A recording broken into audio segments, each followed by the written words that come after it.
This is TechCrunch. Factorial, the Barcelona-based unicorn startup that provides an all-in-one HR platform in the cloud for small and medium businesses, has picked up a non-dilutive, no-equity $120 million from General Catalyst. Money it says it'll invest in one specific area, go-to-market, or GTM, the umbrella term used for the wider expenses associated with sales and marketing activities. The company initially cut its teeth in the boom for HR services that came with the social distancing of the COVID-19 pandemic via a free version of the product that went viral and racked up more than 60,000 users. Soon after this, it went paid only, and CEO and co-founder Jordi Romero told TechCrunch in an interview that it has seen customers and revenues grow sixfold in the last year, reaching 13,000 paying businesses. Factorial will be using its latest cash injection to take advantage of that momentum. Factorial's news about raising more money to turbocharge its sales and marketing is coming, coincidentally, at a time when HR sales and marketing activities are suddenly in the spotlight, albeit not a particularly glowing one.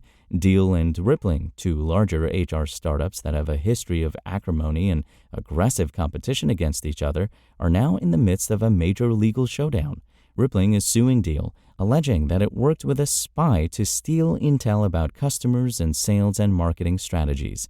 Deel denies the allegations. From what we understand, Factorial is running an investigation internally to make sure there is nothing going on, i.e. to its business, that's reminiscent of the allegations in the lawsuit.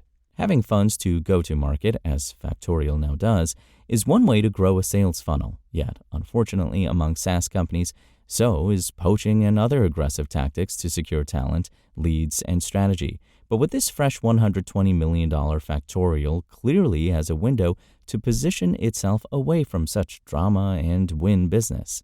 To be clear, this money is not an equity investment, nor is it the more classic form of venture debt.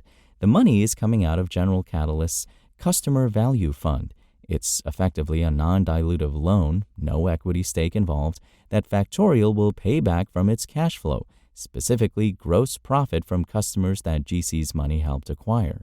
The money that Factorial has picked up over the years from equity raises, the last round was $120 million at a $1 billion valuation back in 2022, remains untouched. And although GC gets no equity in the investment, it does set up a relationship that could lead to a future round of equity funding. From what we understand, Factorial is not currently looking to raise a significant primary equity round soon.